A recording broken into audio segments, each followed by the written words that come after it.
Friends அனைவருக்கும் இனிய காலை வணக்கம். 21/11/2022 டிஎன்பிஎஸ்சி ஒரு எக்ஸாம் நடத்தியிருக்காங்க. அந்த எக்ஸாமில் 100 தமிழ் கேள்விகள் வந்திருக்கு. அதை தான் நம்ம இந்த வீடியோவில் பார்க்க போகிறோம். ஆல்ரெடி 50 கேள்வியை முந்தைய வீடியோவில் நம்ம பார்த்துட்டோம். இந்த வீடியோவில் மீதம் இருக்கிற 50 கேள்வியை பார்க்கலாம். என் கூட சேர்ந்து நீங்களும் இந்த 50 கேள்வி அட்டன் பண்ணுங்கள். 50 கேள்வி முடிஞ்ச பிறகு எத்தனை கேள்விக்கு உங்களுக்கு ஆன்சர் தெரிஞ்சது அப்படிங்கிறத மறக்காமல் கமெண்ட்டில் போட்டுவிடுங்க. சரி, வாங்க ஒவ்வொரு கேள்வியாக பார்க்கலாம். 51வது கேள்வி, சரியான விடையை பொறுத்துக. இடதுபுறம் சில தமிழ் சொற்களையும் வலதுபுறம் ஆங்கில சொல்லையும் கொடுத்துருக்காங்க. இதை கரெக்டாக பொறுத்து சொல்கிறாங்க. பொறுத்துங்க, கரெக்டாக பொருத்தணும். ஏவு ஊர்தி, ஏவுகணை, பதிவிறக்கம், கடல் மயில். கரெக்டாக பொறுத்துங்க.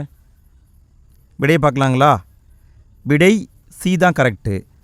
ஏவு ஊர்தி அப்படின்னா லான்ச் வெஹிக்கிள், ஏவுகணை அப்படின்னா மிசைல், பதிவிறக்கம் அப்படின்னா டவுன்லோட், கடல் மயில் அப்படின்னா நாட்டிக்கல் மயில். இதுதான் கரெக்டான ஆன்சர்.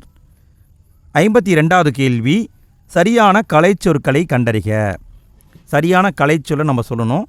கன்சியூமர், என்டர்பிரினர், எது சரியாக வரும் கண்டுபிடிங்க. கன்சியூமர், இதை அடிக்கடி நம்ம யூஸ் பண்ணிட்டு தான் இருக்கோம். விடையை பார்க்கலாங்களா? பி தான் கரெக்டு. கன்சியூமர் அப்படின்னா நுகர்வோர், என்டர்பிரினர் அப்படின்னா தொழில் முனைவோர். இதுதான் கரெக்டான ஆன்சர். 53வது கேள்வி, விடை வகைகள். என்ன விடை வகைன்னு நம்ம சொல்லணும். நீ படிக்கவில்லையா என்ற வினாவிற்கு தலைவலிக்கும் என்று உரைப்பது. இது எந்த டைப்பான விடைன்னு கேட்குறாங்க. நீ படிக்கவில்லையா என்ற வினாவிற்கு தலைவலிக்கும் என்பது எந்த டைப்பான விடை? விடையை பார்க்கலாங்களா? உருவது கூறல் விடை. 54வது கேள்வி, ஆங்கில சொல்லுக்கு இணையான தமிழ் சொல்லை கண்டறிக. சைபர் ஸ்பேஸ், இதுக்கான தமிழ் சொல்லை நம்ம சொல்லணும். பாருங்கள், விடையை பார்க்கலாங்களா? விடை இணையவெளி என்பது கரெக்டு. 55வது கேள்வி, ஆங்கில சொல்லுக்கு இணையான தமிழ் சொல்லை கண்டறிக. சாஃப்ட்வேர். சாஃப்ட்வேர், இதுக்கான தமிழ் சொல்லை நம்ம சொல்லணும். பாருங்கள், விடையை பார்க்கலாங்களா? சாஃப்ட்வேர்னா மென்பொருள் என்பது கரெக்டு. 56வது கேள்வி, சரியான ஊர் பெயரின் மறுவை எழுதுக. இங்கே அவங்களே 4 ஆப்ஷன் கொடுத்துருக்காங்க. இதில் எது சரியாக வந்திருக்கு அப்படின்னு நம்ம சொல்லணும். இந்த கேள்வியை ஆல்ரெடி நம்ம 2 டைம் பார்த்துருக்கோம். இது ரிப்பீட்டாக வந்துக்கிட்டு இருக்கிற கொஸ்டின். விடை பார்க்கலாங்களா? உதகை என்பது உதகமண்டலம், இது கரெக்டு. மற்ற நெல்லை என்பதற்கு என்ன, கும்பகோணம் என்பதற்கு என்ன, புதுச்சேரி என்பதற்கு என்ன? இதுக்கான பதில் தெரிஞ்சால் மறக்காமல் கமெண்டில் போட்டு விடுங்க. நிறைய பேருக்கு யூஸ் ஆகும். அடுத்து 57வது கேள்வி, வானவன் மாதேவி என்னும் ஊர் பெயரின் மறு எதுவென கண்டறிக. இது ஒரு ஊர். இந்த ஊருடைய மறு பெயர் என்னன்னு கேட்குறாங்க. வானவன் மாதேவி, இதை எப்படி சொல்லுவாங்க? விடையை பார்க்கலாங்களா? மானாம்பதி என்பது கரெக்டு. அடுத்து 58வது கேள்வி, நிறுத்தற்குறிகளில் எது சரியானதுன்னு கேட்குறாங்க. கீழே 4 ஆப்ஷன் கொடுத்துருக்காங்க. 4ல் எது நிறுத்தற்குறி சரியாக வந்திருக்கு அப்படின்னு கேட்குறாங்க. கண்டுபிடிங்க. கண்டுபிடிச்சிட்டிங்களா? விடையை பார்க்கலாங்களா? பி தான் கரெக்டு. படிக்கின்ற பையன்கள் இதை கட்டிக்கிட்டால் பரீட்சையை கூட சுலபமாக எழுதி பாஸ் பண்ணிடலாம் என்றான் தாயத்து விற்கிறவன். இங்கே மேற்கோள் குறி போட்டிருக்காங்க, ஆச்சரிய குறி போட்டிருக்காங்க. ஸோ இதுதான் கரெக்டு. 59வது கேள்வி, பின்வருவனவற்றுள் எது சரியான நிறுத்தற்குறிகளை பெற்றுள்ளது. இங்கேயும் அதே மாதிரி தான் கொடுத்துருக்காங்க. எதில் சரியான நிறுத்தற்குறி இருக்குதுன்னு கேட்குறாங்க. விடையை பார்க்கலாங்களா? கண்டுபிடிச்சிட்டிங்களா? விடை ஏ தான் கரெக்டு. வீட்டிற்கு வருபவர்களை ஒரு கமா போட்டுட்டு வாங்க வாங்க உட்காருங்க அம்மா வந்துடுவாங்க என்று வரவேற்பாள். இதுதான் கரெக்டாக இருக்குது. 60வது கேள்வி, சரியான எழுத்து வழக்கு சொல்லினை தேர்ந்தெடு. இங்கே பேச்சு வழக்கு சொற்களை கொடுத்துருக்காங்க. இதில் எழுத்து வழக்கு சொல்ல நம்ம கரெக்டாக கண்டுபிடிச்சி சொல்லணும். கண்டுபிடிச்சிட்டிங்களா? விடையை பார்க்கலாங்களா? பதில் சொல் என்பது தான் சரியான எழுத்து வழக்கு சொல். 61வது கேள்வி, பேச்சு வழக்கு எழுத்து வழக்கு. இங்கே பேச்சு வழக்கு சொற்களை கொடுத்துருக்காங்க. இதிலிருந்து நம்ம எழுத்து வழக்கு சொற்களை கண்டுபிடிக்கணும். கண்டுபிடிங்க. விடையை பார்க்கலாங்களா? விடை சி தான் கரெக்டு. மணி நேற்று பள்ளிக்கு வந்தாயா, இது கரெக்டு. 62வது கேள்வி, சரியான ஆண்பால் பெயருடன் பெண்பால் பெயரை பொறுத்துக. இங்கே இடதுபுறம் ஆண் விலங்குகளுடைய பெயர்களையும் வலதுபுறம் பெண் விலங்குகளுடைய பெயரையும் கொடுத்துருக்காங்க. இதை கரெக்டாக நம்ம பொருத்தணும். பொறுத்துங்க. விடையை பார்க்கலாங்களா? சி தான் கரெக்டு. எருது வந்து ஆண், அதுவே பசு அப்படிங்கிறது பெண். களிறு அப்படிங்கிறது ஆண், பிடி அப்படிங்கிறது பெண். கலை அப்படிங்கிறது ஆண், பிணை அப்படிங்கிறது பெண். கடுவன் அப்படிங்கிறது ஆண், மந்தி அப்படிங்கிறது பெண். அடுத்து 63வது கேள்வி. ஒரு தொடரில் இரு வினைகளை அமைத்து எழுதுக. என்ன கொடுத்துருக்காங்க? மழை காற்று வீசியதால் புவின் இதழ்கள் டேஸ், மயில் தொகையை டேஸ். இது வந்து ஆல்ரெடி நம்ம பார்த்த கொஷின் ரிப்பீட்டாக வந்திருக்கு.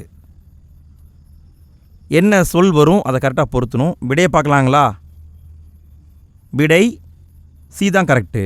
மழை காற்று வீசியதால் புவின் இதழ்கள் விரிந்தன, மயில் தோகையை விரித்தது. இதான் கரெக்டு. 64வது கேள்வி. பொருத்தமான காலம் கண்டறிக. பொருத்தமான காலத்தை நம்ம சொல்லணும்.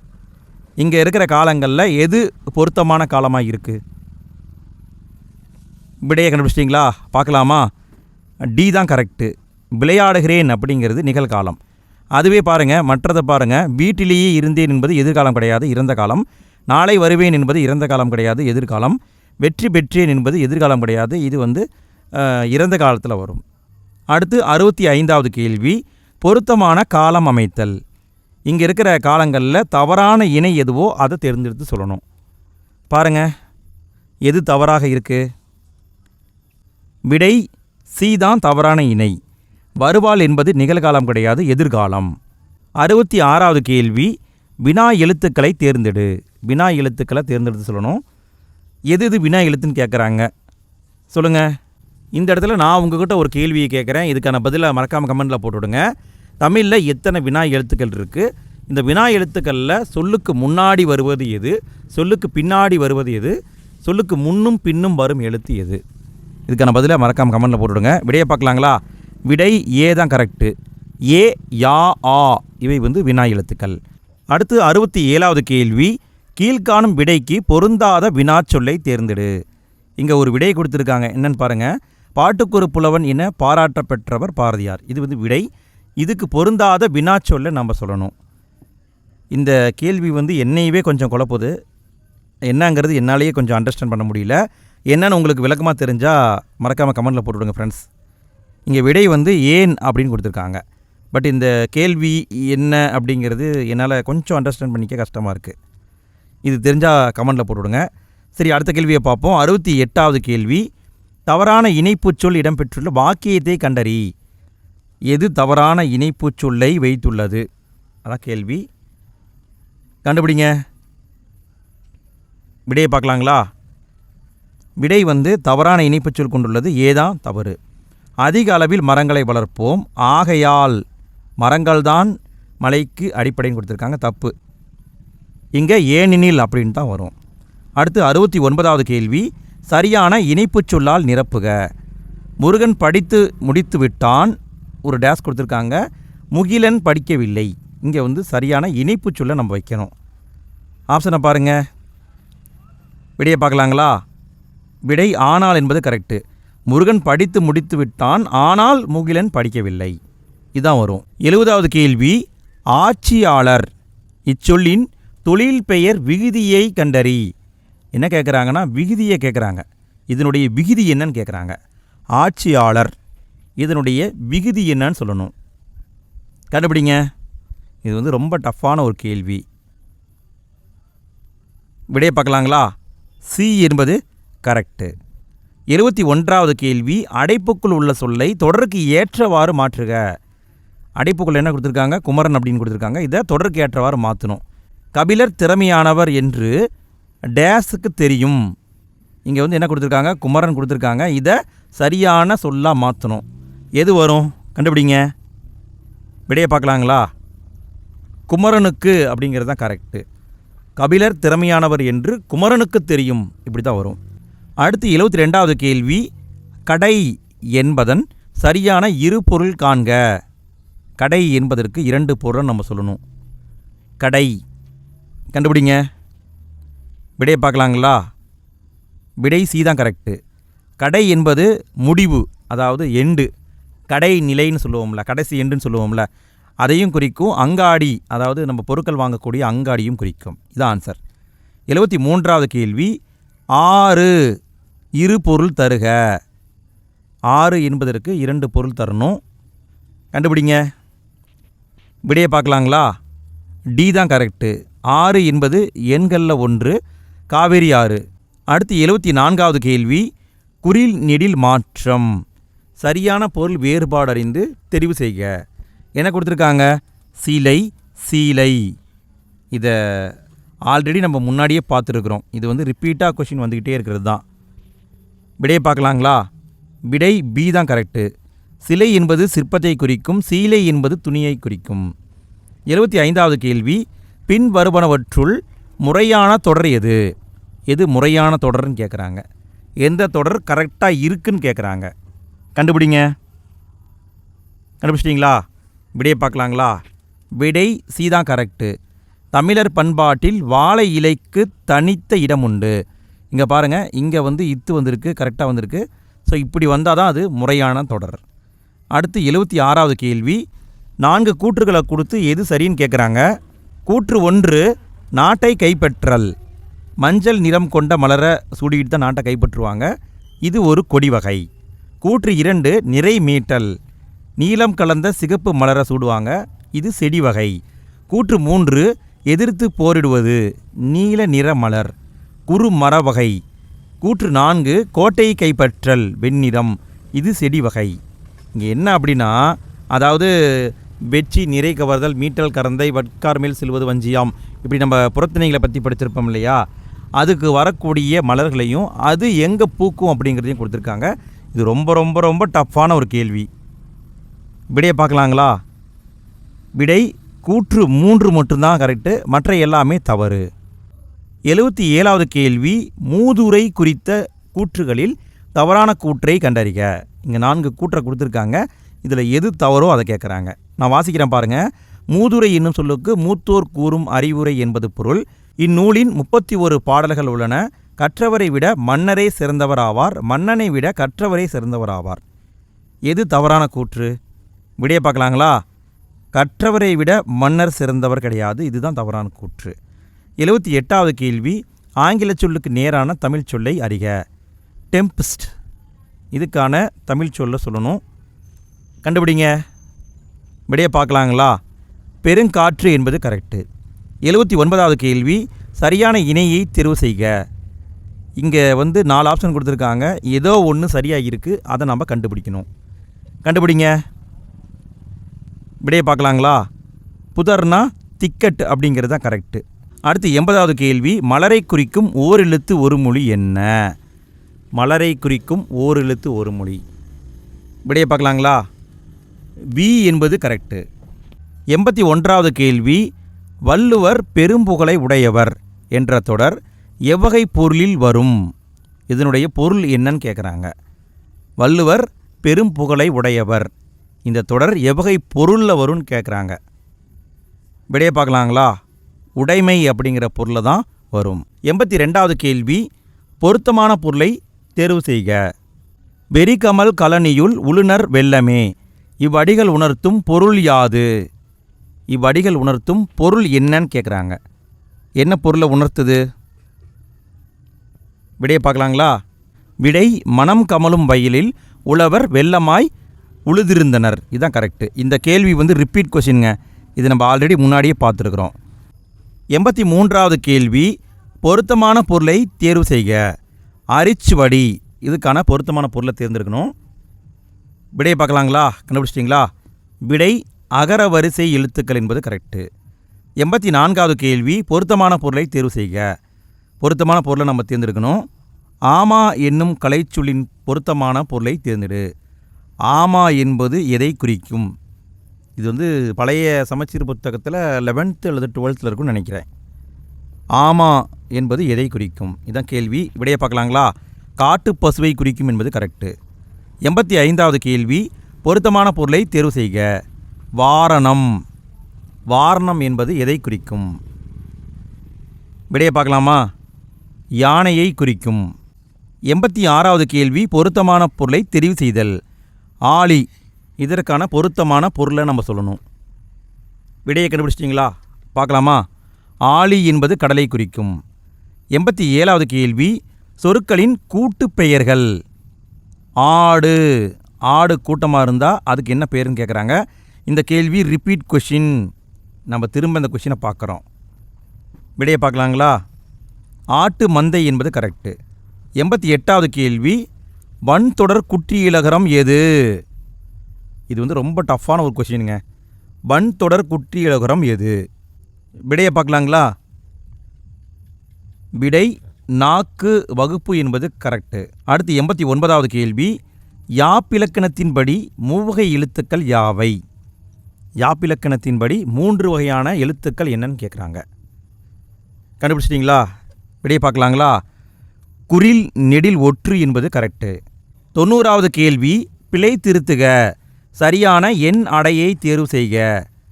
1 கூட்டல் உயிர். இதை நம்ம சேர்த்து எழுதிட்டு சரியான எண் அடைய சொல்லணும். விடையை பார்க்கலாங்களா? ஓர் உயிர் என்பது கரெக்டு. 91வது கேள்வி, பிழை திருத்துக. இங்கேயும் அதே மாதிரி தான் கொடுத்துருக்காங்க.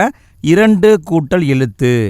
இதை சேர்த்து எழுதி அதுக்கு முன்னாடி எண்ணடை வர்ற மாதிரி அமைக்கணும். சேர்த்தல் சொல்கிறாங்க, வேற ஒன்றும் கிடையாது. விடையை பார்க்கலாமா? ஈரெழுத்து என்பது கரெக்டு. 92வது கேள்வி, சொல் பொருள் பொருத்துக. இடது பக்கம் சில சொற்களையும் வலது பக்கம் சில சொற்களையும் கொடுத்துருக்காங்க. இதை நம்ம கரெக்டாக பொருத்தணும். பொருத்துங்க. விடையை பார்க்கலாங்களா? ஏ தான் கரெக்டு. அணங்கு அப்படின்னா தெய்வம்னு அர்த்தம். மாகால் அப்படின்னா பெருங்காற்றுன்னு அர்த்தம். மண்ணீர், மண்ணீர்னா கிடையாது, இது முன்னீர், டைப்பிங் மிஸ்டேக்கு. முன்னீர்னா கடல்னு அர்த்தம். கயம் அப்படின்னா நீர்நிலை அப்படின்னு அர்த்தம். அப்போ இதுதான் சரியான ஆன்சர். அடுத்து 93வது கேள்வி, சொல் பொருள் பொருத்துக. சொல்லையும் பொருளையும் பொருத்தணும். பொருத்துங்க. கண்டுபிடிச்சிட்டிங்களா? விடையை பார்க்கலாங்களா? விடை டி தான் கரெக்டு. கொடியனார் அப்படின்னா, அதாவது கொடி அன்னார்னு வரும். கொடியனார் அப்படின்னா மகளிர். இசை அப்படின்னா புகழ். மறுப்பு அப்படின்னா கொம்பு. மால்வரை அப்படின்னா பெரிய மலைன்னு அர்த்தம். அடுத்து 94வது கேள்வி, ஒருமை பன்மை பிழையற்ற தொடரை தேர்ந்தெடு. ஒருமை பன்மை பிழையில்லாத தொடர் எதுவோ அதை நம்ம கண்டுபிடிக்கணும். கண்டுபிடிங்க. 4 ஆப்ஷன் கொடுத்துருக்காங்க, கண்டுபிடிங்க. விடையை பார்க்கலாங்களா? சி தான் கரெக்டு. மனிதர்கள் பொருள் தேடுவதற்காக பல ஊர்களுக்கு செல்கிறார்கள். இதுதான் கரெக்டு. அடுத்து 95வது கேள்வி, ஒருமை பன்மை பிழையற்ற தொடரை தெரிவு செய்க. ஒருமை பன்மை பிழையில்லாத தொடரை நம்ம சொல்லணும். கண்டுபிடிங்க. கண்டுபிடிச்சிட்டிங்களா? விடையை பார்க்கலாங்களா? விடை ஏ தான் கரெக்டு. பிரம்பினால் செய்யப்பட்ட பல வகையான பொருட்கள் இங்கே உள்ளன. இதுதான் கரெக்டு. அடுத்து 96வது கேள்வி, இதை எப்படி கேட்டிருக்காங்கன்னா, ஒரு பத்தியை கொடுத்து அதிலிருந்து கேள்வியை கேட்போன்னு சொல்லியிருக்காங்க. கீழ்கண்ட பத்தியினை படித்து வினாவிற்கான சரியான விடையை தேர்ந்தெடு. பத்தியில் என்ன கொடுத்துருக்காங்கன்னு பாருங்கள். மழை என்றதும் குழந்தைகளின் நினைவுக்கு வருவது காகித கப்பல். மழை நீரில் காகித கப்பல் விட்டு விளையாடாத குழந்தைகளே இல்லை எனலாம். அந்த அளவிற்கு நம் ஆழ்மனதில் கப்பல் இடம்பெற்றுள்ளது. பழங்காலம் முதல் தமிழர்கள் கப்பல் கட்டும் கலையில் சிறந்திருந்ததன் மரபு தொடர்ச்சி என்று இதனை கூறலாம். தமிழர்கள் கப்பல்களை கட்டியுள்ளனர் என்பதற்கும் கப்பல்கள் மூலம் வெளிநாடுகளுக்கு சென்றனர் என்பதற்கும் நம் இலக்கியங்களில் ஏராளமான சான்றுகள் உள்ளன. நமக்கு கிடைத்துள்ள நூல்களிலேயே மிகவும் பழமையானது தொல்காப்பியம். அந்நூல் முன்னீர் வழக்கம் என்று கடற்பயணத்தை குறிப்பிடுகிறது. எனவே தொல்காப்பியர் காலத்திற்கு முன்பே தமிழர்கள் கடல் பயணம் செய்துள்ளனர் என்பதை அறியலாம். இப்படி ஒரு பத்தியை கொடுத்துருக்காங்க. இதுலேருந்து கேள்வியை கேட்பன்னு சொல்லியிருக்காங்க. சரி, கேள்வியை பாருங்கள். 96வது கேள்வி, மழை என்றதும் குழந்தைகளின் நினைவுக்கு வருவது எது? விடையை பார்க்கலாங்களா? விடை காகித கப்பல். 97வது கேள்வி, பழங்காலம் முதல் தமிழர்கள் எந்த கலையில் சிறந்திருந்தனர்? விடையை பார்க்கலாங்களா? விடை கப்பல் கட்டும் கலை என்பது கரெக்டு. 98வது கேள்வி, தமிழர்கள் கப்பல் மூலம் வெளிநாட்டுக்கு சென்றனர் என்பதற்கு சான்று எது? சான்றாக இருக்கிற நூல் எது? விடை இலக்கியங்கள் என்பது கரெக்டு. 99வது கேள்வி, நமக்கு கிடைத்துள்ள மிக பழமையான நூல் எதுன்னு கேட்குறாங்க. நமக்கு கிடைத்திருக்கிற மிக பழமையான நூல் தொல்காப்பியம். 100வது கேள்வி, கடைசி கேள்வி. என்ன கேள்வின்னு பார்க்குறதுக்கு முன்னால் ஃப்ரெண்ட்ஸ், வீடியோ பிடிச்சிருந்தால் மறக்காமல் லைக் போடுங்க. வீடியோ எப்படி இருந்தது அப்படிங்கிறத ஃபீட்பேக்காக கமெண்ட்டில் போட்டுவிடுங்க. இதே மாதிரி நிறைய வீடியோக்களை போட்டிருக்கோம். அதுக்குன்னு சொல்லி தனியாக ஒரு பிளேலிஸ்ட் உருவாக்கியிருக்கிறோம். அந்த பிளேலிஸ்ட்டு இந்த வீடியோக்கு கீழே டிஸ்கிரிப்ஷன்லேயும் ஃபஸ்ட்டு கமெண்ட்லையும் இருக்குது. அந்த லிங்கை கிளிக் பண்ணிங்கன்னா எல்லா வீடியோக்களும் வரும். அந்த எல்லா வீடியோக்களையும் பார்த்து நல்லா பயிற்சி எடுத்துக்கோங்க. 100வது கேள்வியை பாருங்கள். தொல்காப்பியம் கடற்பயணத்தை எதுவாக குறிப்பிடுகிறது? என்னன்னு குறிப்பிடுதுன்னு கேட்குறாங்க. விடையை பார்க்கலாங்களா? விடை முன்னீர் வழக்கம் என்பது கரெக்டு. அவ்வளோதான் ஃப்ரெண்ட்ஸ், 50 கேள்வியை பார்த்துட்டோம். எத்தனை கேள்விக்கு உங்களுக்கு ஆன்சர் தெரிஞ்சுது அப்படிங்கிறத மறக்காமல் கமெண்டில் போட்டுவிடுங்க. இன்றைய நாள் இனிய நாளாக அமைய வாழ்த்துக்கள். ஓகே ஃப்ரெண்ட்ஸ், அடுத்த வீடியோவில் சந்திப்போம். நன்றி.